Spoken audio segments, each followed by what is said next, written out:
Hey everybody, welcome back. The other day I saw a video that was comparing all the current prices of Zelda games, and it made me wonder just, what I had in our collection, and I had realized that I have quite a few Zelda games, so I thought maybe I would just go over some of the Zelda stuff we have. I'd say we have gotten to a nice collection, but we're not, over compulsive about it. We don't have all kinds of crazy stuff for Zelda, but it probably is my favorite series, so let's just start right off with the first one, which, what year did that come out in? 1987. 1987. And this is the first one we got, obviously, because my dad had bought this. And interestingly enough, we had found a couple of these at shortly after we got the NES system that we got. I found at Goodwill. It was probably the last chance to really get a good deal on anything in a Goodwill for games, and it was just a bunch of games, and there were two Zelda games there, and I think, what were they? I'll show the price. They were $12.99, which, even back then they were selling for a good price. And then shortly after that, I was looking on Craigslist or something like that, and this was right before Craigslist was done. You can't get anything on there hardly anymore. And there was I had moved from the town of Lewiston, and we were up in a little further north in Maine. And there was a guy that was willing to meet in a town that's halfway between Sabatis, and he had a bunch of games. And it was unknown to me who he was. When I got there, it turned out that it was an old friend of mine from high school and a guy I used to bowl with. And when we bowled together, it was 89, the fall of '89. And he bought games off of me for the NES, which one of them was The Legend of Zelda. And it's amazing that all those years later, just randomly, I look for a listing finally after getting a system, and this was the guy that I sold my Zelda to. And I'm pretty positive this is the exact same Zelda. So that's pretty crazy to have the exact same system. The same game from way back then. So I thought that was pretty cool. Obviously, the save states were all gone because they'd used it, but I'm pretty sure with high confidence that this is exactly the game we own. But it's hard for me to pass up when you find a couple of these at a store for a good deal. So I'm also going to show the Nintendo powers real quick that accompany these, because obviously every Nintendo power that came out during a Zelda release had a magazine corresponding with it with stories. Zelda 2, The Adventures of Link, and this game, if anyone's watched my video, which not many have, but I do not like this. This was something in '89, I believe, came out. Does that sound right? Well, it came out December of '88. '88. Okay. So the following summer, the only reason I played this is we didn't buy this, but we had moved in with some friends when we were in between houses. We had my parents had sold their house, and we were moving, and we had about 3 weeks between the old house selling and the new house getting sold. So we lived with them, and they had this, and I remember playing it, and I was actually, after playing it, glad we didn't get it because it wasn't a favorite of mine. But then again, I got to the point where I'm going to start beating these Zelda games, and what was it, maybe a year and a half, 2 years ago, I finally beat this game, and it did not impress me. I am not happy with it. So you can watch that review. But Link to the Past. Link to the Past. Okay. I made some of these cases because I didn't buy full cases, and this is another one that I just finally finished after playing it many times over the years. It's one of those games where I would get to the second world, and I would just eventually, give up after that. You've kind of gone through it. And see, there were also these cartoons during this era when you had the Nintendo powers. Nintendo Power used to be a lot more interesting than it was towards the end of the run. They had all kinds of goodies in there, which, even though it was geared towards kids, it was fun for adults to have this stuff. But again, if you see that, it's one of the games I finally finished in the last few years, and I'm, again, trying to move forward with completing every game. So that's Link to the Past, Link's Awakening, and I've got a pretty ratty version of that, but that's okay because it was cheap, and it was before prices started getting crazy. But I just found this in a local store, and I can't remember, but it was really cheap. And even though the label's banged up, we gave it a go. So there was a big gap in Zelda games for a while. I know that I really appreciated being able to play the Newtopia series on the TurboGrafx, because that was a big gap filler for me. And I did not care for. This was very expensive. Fortunately, I got the manual with this one. But I remember buying this when it came out, and I'm pretty sure it was $80. It was $79.99 plus tax. So it was a very expensive game, and I know people complain about games being expensive now, but they have no idea that some games like this, or like Mortal Kombat 2 and stuff, were very expensive games. What did I say? Phantasy Star 2 was super expensive. I think that might have been, was that even $89? I don't know, but it was probably $80. And here's another one though, where this starts getting into the phase where I haven't beat or played through a lot of Zelda games once they started turning 3D. And this one I remember buying and hooking up, and I was also into PCs at the time, so I played through probably, I don't know, just a little bit. I got stuck in the Lost Forest, I got fed up, I stopped playing it, and then I didn't play it for a while again. So I never really got through this, but this is probably next on my list to tackle. And even saying that, I've tried to start this up a couple more times. I know people think this is the greatest game ever. I cannot, for some reason, fully get into this game. I don't know what it is about it. Maybe others have the same feeling. Maybe others think I'm crazy.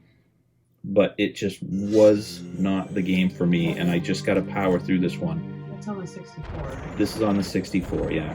Which, my least favorite system, probably, by them. And part of that is because I was gaming on PCs with a Voodoo card, and things looked amazing on there. And I was like, the N64 looks like garbage. But, I have it again. My brother found one and gave it to me. So I've been getting into that a little more again. Majora's Mask, right? This one I will be much more interested in playing.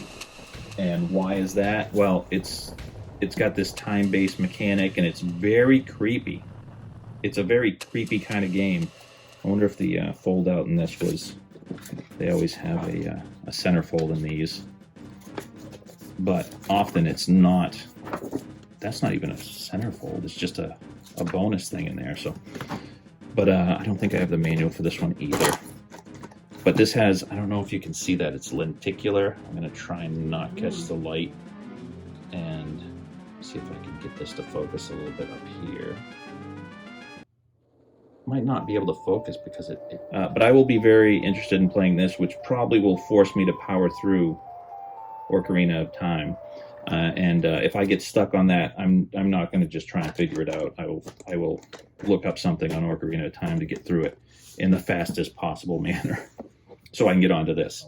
Oracle of Seasons and Oracle of Ages, and these are Capcom ones, which I think start following more of the Link's Awakening kind of style of gameplay.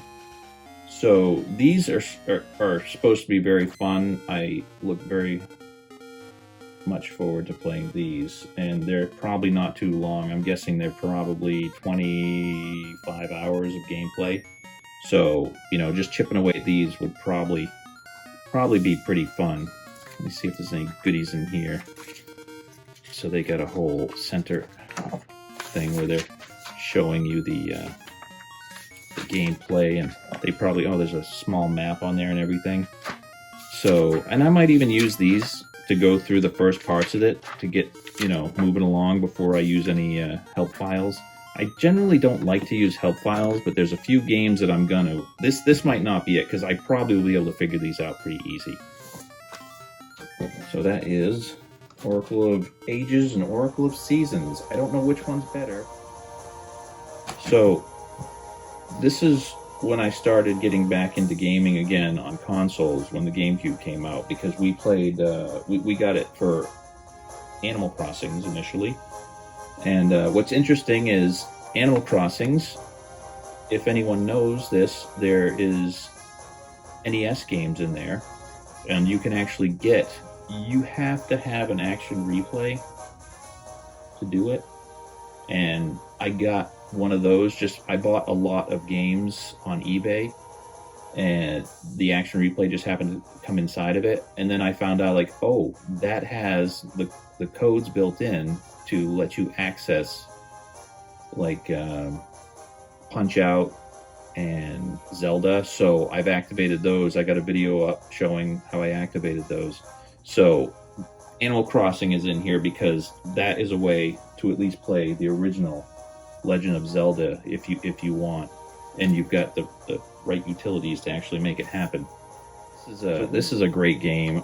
The critics kind of panned it. People were panning it, saying that the cell shaded graphics down by the seashore were horrible. People didn't like them, and I thought it looked fantastic. And now that it's 20 some years later, people have had a big reversal on how great this game was. Let me see if I can show this, because this was the next time this came out. We had, when the Wii U came out, there was a special series that had the Wind Waker with it digitally. And also the Hyrule Historia, which is on there digitally, which is still very easy to look through if you want. So I never bought that physically because we got the digital version that I could just look through that. I got the physical also, but I had it included with that system digitally. So these were selling for as low as $10 at the end, and I was like, how can you not buy that for $10? Diminished Cap. We have got through 98% of it. All we have left. Matthew played most of it. I played, but we watched the whole thing. And we are at the final boss, and we've just kind of gone through that a few times and have given up. So it's all but done. It's just one of those things where deciding to take the time to put in the extra 3 or 4 hours just on a final boss if you get killed a few times. But this game was fantastic. Another one, I believe, which was by Capcom. Yeah. So they've done a great job with carrying the series on. Now version you can get it bundled with a special Legend of Zelda themed Game Boy Advance SP. You can do that for North America. Well, look. But I just happened to flip to that. It must have been this one, right? I mean, that's a themed. Yeah. So they must have bundled it with it. This is what they were giving away for the sweepstakes. That's interesting that I flipped to that and you just read that out of the blue. So that would have been pretty exciting. Oh, this shows the 4 swords. Because... yeah, that actually would have come out on the GameCube prior to the Minish Cap. Oh, this is the GameCube version. Yeah. Right. We never bought this because this is another one where you had to link up all your Game Boy Advances, and everyone played on the Game Boy Advance plus the screen because I think it showed special stuff, and it was just too complicated for us to bother with. We had a couple of Game Boy Advances that we could have used. I only had one cable though that connected to it. So they were trying to make the Game Boy Advances almost like bonus controllers, so you could have your friends over and all connect up. The 4 Swords. So that's one of those games that I never planned on buying because it's very multiplayer oriented. So that was the way to get this, was just free. And I think it also came out on the 3DS for free. So we probably got copies on this digitally and on the 3DS systems we have. So yeah. It was The Legend of Zelda Twilight Princess. Came out in 2006. They delayed it for the GameCube because they wanted it to be a Wii launch title. Oh, right. This came out for GameCube and the Wii. And I didn't buy the GameCube one at the time. We just bought the Wii because we had both systems, and I thought this would be more fun. They said they were talking about how the resolution was better on this. I know I've got a Nintendo Power somewhere. Oh, wait. Is this it right here? Legend of Zelda Twilight? I did have the Twilight Princess cover. It was buried under another. So there we go. That was that. And I think the GameCube one is very valuable, because Link plays his originally left-handed way in the GameCube version, and because people were using Wiimotes with this one, most people being right-handed. Now, they should have just added in the option to flip his character, and let you use left or right-handed, because there are left-handed people that would probably prefer to play it left-handed with the Wiimote and nunchuck. It also says it's the first time a game in the Legend of Zelda series received a teen rating. A teen rating? We have the HD remake for that too, which has the character Marinda? Again, haven't played through this one very much at all. I planned on playing it through when we got the HD remake, and then I didn't do that either. But I got the whole bundle here, and that includes the amiibo plus the game. So those are they're really nice. I mean, amiibos, I don't think they're as high a quality as they used to be, but this one is fantastic looking. And I guess the amiibo adds some extra functionality if you connect it on the Wii U. So Phantom Hourglass and Spirit Tracks, which we got right up here. You can see that and that right there. The Phantom Hourglass is next. The Phantom Hourglass is next. So technically it would be like this and this. And these were stylus-only games, and I'm kind of surprised. I thought Nintendo, when they were considering going on to mobile, and they've made their own special games, whoops, they could have easily converted these to touchscreen, because that's what they are. They're touchscreen games that use the stylus, and they're really fun. This one here, Spirit Tracks, kind of got me interested in the train games. There's train games out there where you go from station to station, and we had seen on Game Center CX, Areno play one of those once, and they're pretty cool. They're special controls and everything, but they also have controls in this that sometimes you're driving just the train around the tracks. And a lot of Zelda games have a common thread of having some sort of travel mechanic. And Phantom Hourglass, I have not barely touched this. I may have just started up, but Spirit Tracks, I probably played about 15 hours of that. So I would guess I'm halfway through it, but that was years ago. And again, I'm going to try and work through all these year by year. So Skyward Sword. Let's just wrap these up, because I don't really have magazines to show them. We got Skyward Sword, which our daughter played this a good bit because she liked the mechanics. I think you start by jumping out and you're flying through the sky, because I remember seeing that over and over. It's another one where Matey put in 15 hours and just didn't quite get into this one. I could tell it wasn't quite for me, but I just got to take the time and buckle down and do it. And after that, I'm guessing Link Between Worlds. This one I'm excited to get to, just haven't had the time to it, because this is the spiritual successor of A Link to the Past, and it adds that mechanic of the wall where you... Oh, that's where it became flat. Right? Yeah, you're flat in 2D and you walk across the wall, and that's a secret, or a technical way to get to certain areas. This was a special edition right here, where it had this themed one, which I don't know if they could have done a little better, right? It's nice. It's nice and subtle. Yeah, it's nice and subtle. It looks like it's designed more for an adult collector than a kid. Right. And it did give you the free game. This one is much louder than some of the other ones. Some of these game systems are too quiet, but this one has plenty of oomph in the speakers. So this was a great addition to have if you thought that the 3DSs were kind of quiet. I'm only going to show this because what's the game in here called? Do you remember? It's where we go on the Legend of ZELDA Battle Quest. We got a video up of playing this, and we didn't quite get to the end, so that's a challenge for us to do someday. But this game right here is super fun. 4-player max, I think. You got 3 people with swords and one shooting the bow and arrow. Yeah.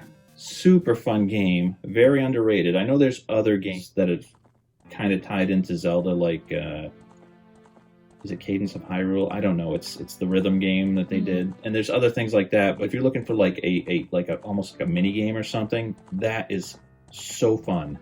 And it's stressful because everyone has to listen. You need a lot of communication, and we have enough, but not a lot, so that's why we failed. We on to Triforce Heroes. Oh, I forgot about Triforce Heroes. It's just sitting right there. Again, another one of those multiplayer ones. It looks adorable. I have not played it yet. I'm not even sure. I think you can play alone with this one. You'll get computer support with AI. Or you can link up with some friends over the, I don't know if it's a Bluetooth connection or RF or what. But that one I haven't tried yet, but I'm sure it's a lot of puzzling in this, because that's what these tend to be, where you need help from the other players. Breath of the Wild. I've got both editions. Matthew has played through all of this, I believe. He probably put in 100 hours. You know, I didn't get to see any of it. He was playing it when he was at home. I'm more likely to play this one first. I know that the resolution's not as good. I know that the frame rate's not as good.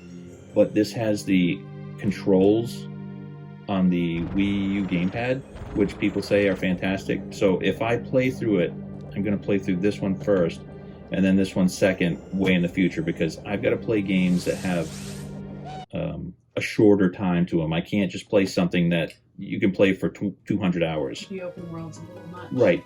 And I mean, I love that in a way, but it's just not for me. I like the old school Zelda games where it was, you know, puzzle, action, even some of the 3D ones I don't mind. So, but as they've gotten more and more complicated, I just look at them and I'm like, do I have the time to put into them? And then what do? I buy two anyway. So maybe I do have a problem. And then here's one that we played together, the remake of Link's Awakening. Yeah, I had never completed this. I would start this up, play it for 4 or 5 hours, and then kind of let it go. You tried to play through it on the 3DS through the eShop. When I got stuck on a particular boss and I couldn't get by and then Right. And they're tough, you know, when you have it, you're not like the typical gamer that grew up with all this stuff, so it's not easy for you, but you're willing to do it. But we played through this one together, we take turns, and this was super fun, and it's gorgeous, and I know there's some frame rate issues, but who cares? It's really fun. Very nice. Right. It's I really enjoyed it. Yeah. If I wanted to recommend any more modern game for someone to play through right now for the first time, if they've never played Zelda before, start with this. This is just so adorable. It'll probably be one of your, if not your all-time favorite Zelda. It's definitely up there. I mean, I love the first one the most, but this is probably maybe second, maybe third. Kind of things kind of flip-flop, but. And maybe it's because we played this together, but it was just so fun. So, of course, I picked this up, and I probably beat Zelda 1 more than anything. And I beat the second quest a few times. But I did complete Zelda 1 on this. Or was it Zelda 2? I mean, the second quest. I can't remember which one I did. But it was kind of hard, because I need glasses now to see this tiny screen like that. But I did it. I played through all of that. I got a couple of books here. This I got just by chance with some bundle of I don't know what it was, some sort of book lot or something. It might have come with all those Nintendo Powers. I had bought a big bundle of Nintendo Powers. It was like 120 or 30, which was a huge score. This might have been in there too. And I haven't even looked through this, but you can see it's very basic, no graphics, just some line drawings and stuff from the dungeons, and then someone's written in it. But there's probably some interesting things in here. But some people like these kind of books, just kind of what do they call these? Manga, manga things. So it's fun, but not my cup of tea. But it was pretty affordable, and I thought I'd give it a shot. The Zelda Encyclopedia, and this is just something I'll look through once in a while, because it's just. Yeah, let me have that. Slide that over. It comes in a giant holder case that makes it look like the old cartridge, but there is so much information. Well, it's one of those books that's just so beautiful that you don't want to. You want to look at it. Well, yeah, you also don't want to. Yeah, you don't want to destroy it. Exactly. But there's just so much in there. And I mean, this just looks amazing. It is so heavy. You can see there's the original cartridge. They did a hell of a job making it look similar. I just love these cartoon They styles. mostly represent the different artistic styles to me here. So. Right, and it's almost like a different era as you go through in the evolution of the way Link has looked. So the Wii, I don't have my Wii here, but that's where I probably started deciding to get back into collecting again when the eShop came out on there, and I was waiting every week for new games to come out, and I got The Legend of Zelda, and I got Link to the Past on that, and then I got Ocarina of Time, which I've bought several times, but I still can't get into it. And then finally gave the new ability. Oh, I even have a Zelda theme on the back of this right now. That's even better. This gave you the ability to play SNES games for the first time portably. And then more recently, these came out where you can play Zelda on them. The one from Japan has the one with the extra capabilities. I don't know. I haven't thought of this. It says there's a microphone on that. I don't know if that works because the Pole's voice characters, they look like rabbits. Remember them? They kind of bounce up and down, and they got big whiskers. So those things over in Japan, to get rid of them, you'd like yell into the microphone on there, and then Link to the Past.